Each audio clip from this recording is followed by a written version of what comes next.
Good evening and thank you for joining us. A close call in Hong Kong skies. Reportedly, two cargo planes flew just 100 meters apart over Lantau Island yesterday and triggered the plane's alert system.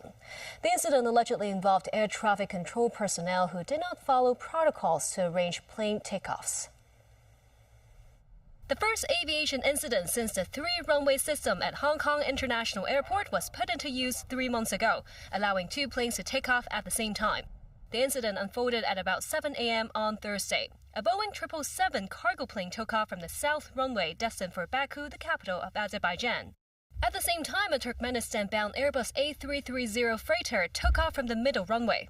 The two aircraft were instructed by air traffic controllers to climb to 3,000 and 5,000 feet respectively.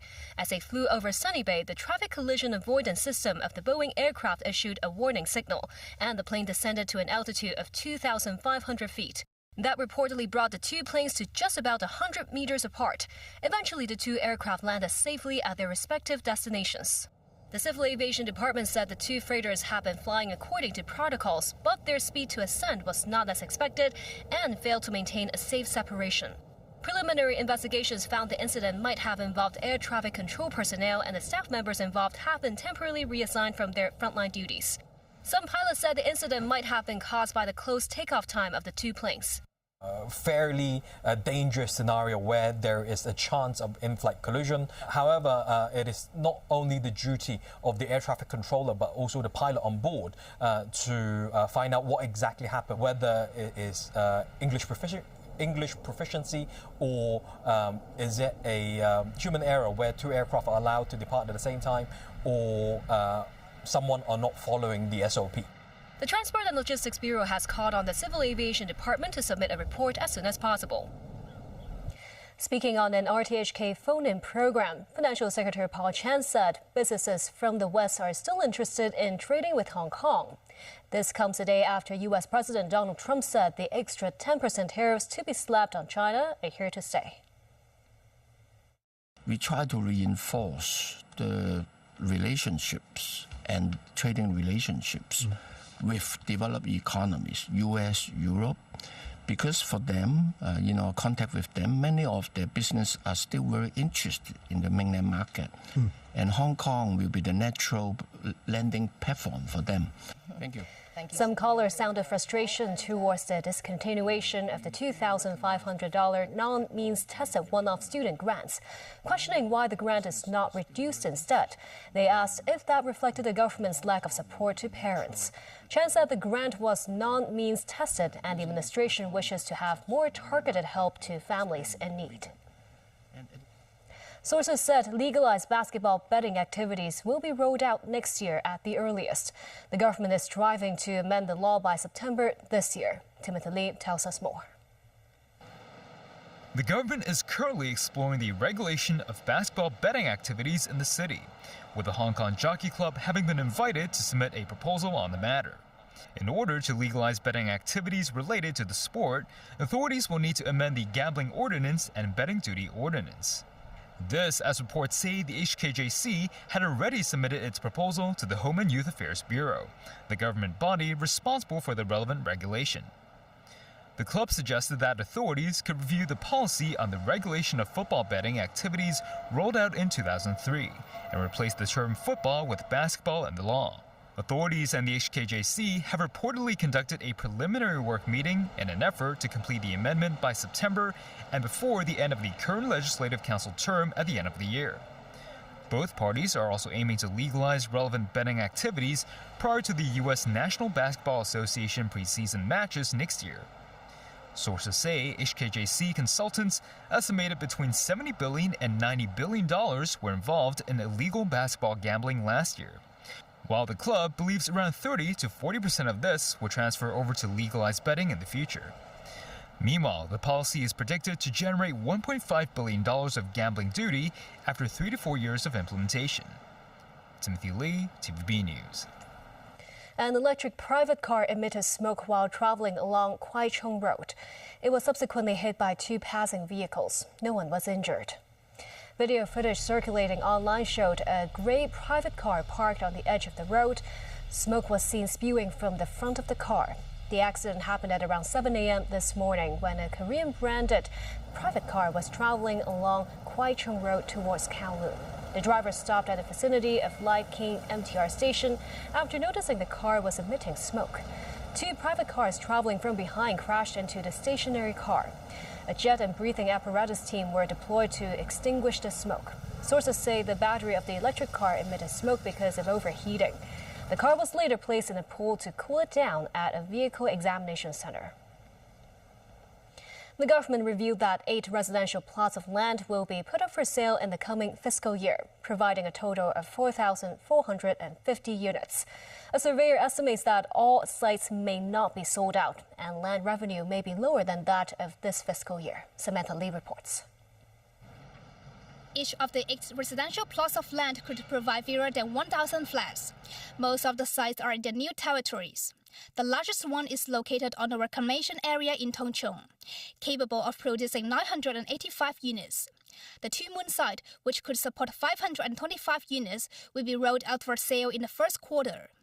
There are also 3 sites in the urban areas: Jordan Valley in Kuntong, Choi Ha Road in Ao Kok, and the smallest one in Shao Kei Wan Main Street East, that provides only 193 flats. 喺唔同嘅時候睇下市場。 We need to have regard to the actual circumstances. It depends on the interest of developers as well as their capacity. Now the market is resuming is restoring confidence in bidding for sites. Some of these sites are in developed urban areas, and this will help boost the sentiment in the market. The MTR and the Urban Renewal Authority, or URA, will provide 2,400 and 810 units respectively. The MTR will build some 2,400 units from their projects, including the Tongchung East Station Phase 2 and Two Moon South Extension Phase 1. The URA will roll out the Kai Tak Road Sapo Road project again. Together with private projects, it is estimated to create 30,700 units, which is higher than the target. Cyrus Fong, a surveyor from Knight Frank, said only 4 residential sites have relatively better geographical locations. He said the government should stay cautious when rolling out them for sale and lower the reserve price. As for the potential supply for public housing units, officials said they have secured land for building 380,000 homes over the next 10 years. The Chai Wan site put up for tender under a pilot scheme for private developers to build subsidized homes was rejected by the government last year. Secretary for Housing Winnie Ho said the authorities are reviewing the terms and will make an announcement later. Samantha Lee, TVB News. Ukraine's leader Volodymyr Zelensky will meet with U.S. President Donald Trump in Washington at a pivotal moment for his country. Zelensky hopes to persuade Trump to provide some form of U.S. backing for Ukraine's security against any future Russian aggression. Zelensky is also expected to sign a landmark economic agreement with the U.S. aimed at financing the reconstruction of war-damaged Ukraine. The deal is seen as a stepping stone to ending the 3-year war. Nasser Karim has more.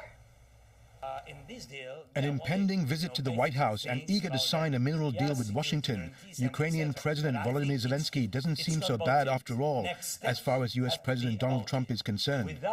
Trump earlier called Zelensky a dictator for not holding elections during the war with Russia. Seated next to British Prime Minister Keir Starmer at the Oval Office, Trump is ready to move on. I think I have a very good relationship with President Zelensky, and now we're doing the deal, and we're going to be in there. We're going to be actually in there and digging our hearts out, and hopefully, we need the rare earth, and we have some here, but we don't have enough. Mr. President, do you still think that Mr. Zelensky is a dictator? Did I say that? I can't believe I said that. Next question.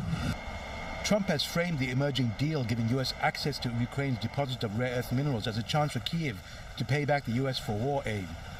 In a later briefing, Starmer was glowing in his praise for Trump in his efforts to reach out to Vladimir Putin, despite Europe's mistrust of the Russian president.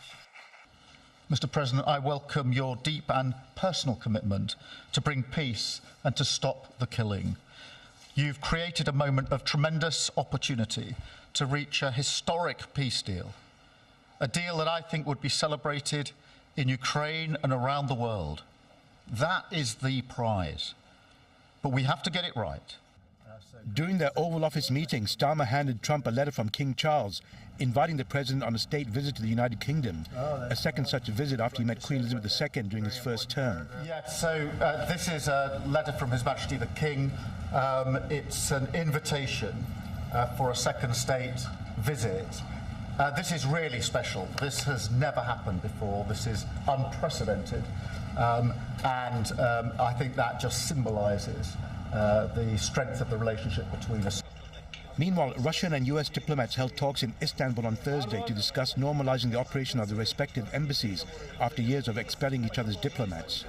The talks followed Trump's recent call with Putin and discussions between top Russian and US diplomats and other senior officials in Saudi Arabia over ending the Russian-Ukraine war. Nazri Karim, TVB News.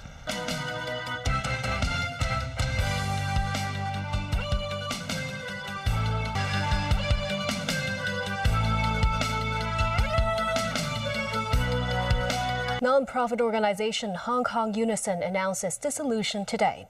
The body has served the city's ethnic minorities for 24 years. Founded in 2001, Hong Kong Unison was registered as a charitable organization in 2005. The decision to disband was made after a general meeting among its members.